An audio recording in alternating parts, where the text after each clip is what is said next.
ঈদের আনন্দ ভাগাভাগি করতে রাজধানী ছাড়ছেন হাজারো মানুষ। সড়কের পাশাপাশি রেলপথেও চলছে ঘরমুখো মানুষের ঢল। তবে শেষ মুহূর্তে কিছুটা ঝুঁকিপূর্ণ আচরণও চোখে পড়ছে যাত্রীদের মাঝে। বিস্তারিত শেখর আজাদের রিপোর্টে। আমি দাদু বাড়িতে গিয়ে অনেক মজা করব। প্রিয়জনের সঙ্গে ঈদের আনন্দ ভাগাভাগি করতে রাজধানী ছেড়ে যাচ্ছেন নগরবাসী।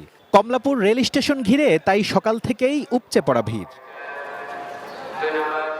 শেষ মুহূর্তে দেখা যায় ট্রেনের ছাদে ওঠার প্রতিযোগিতা। জীবনের ঝুঁকি নিয়েই অনেক যাত্রী চেষ্টা করছেন ছাদে ওঠার। কিছু কিছু যাত্রী ছাদে যেতে চায়।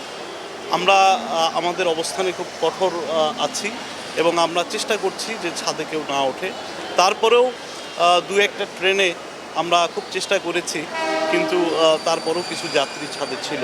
আমি বুঝি নির্মাণের শিল্প, সালাম স্টিল বোঝে ডিউরেবিলিটি। সালাম স্টিল, মোস্ট ডিউরেবল স্টিল। তবে এই বিচ্ছিন্ন ঘটনা ছাড়া নির্বিঘ্নেই চলছে রেলপথের ঈদযাত্রার ষষ্ঠ দিনের কার্যক্রম। যাত্রীদের চাপ থাকলেও কোনো শিডিউল বিপর্যয় দেখা যায়নি। সার্বিক ব্যবস্থাপনাকে নিজেদের সফলতা হিসেবে দেখছে রেলওয়ে কর্তৃপক্ষ।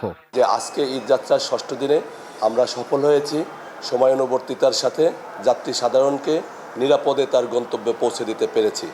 আমি আশা করি পরবর্তী দিনগুলোতেও আমরা সময়ানুবর্তিতার সাথে যাত্রী সাধারণকে তার গন্তব্যে পৌঁছে দিতে পারবো। স্বস্তির এই ঈদযাত্রায় সন্তুষ্ট যাত্রীরাও। আলহামদুলিল্লাহ, এবার কোনো ভোগান্তি নেই। সেটা ট্রেনে যাব, সেটার আনন্দ একটা আলাদা। অনেকে ট্রেনে সাথে যায়, এটার ফিলিংসই অন্যরকম। আমরা এবার সিলেট যাচ্ছি আমাদের ভাই বোনদের সাথে ঈদ করতে, ওইখানে আমাদের অনেক মজা হবে।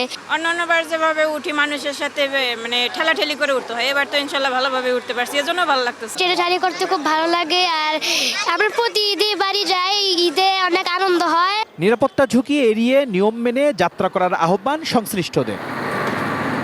Shekhar Azad, ATN news, Dhaka.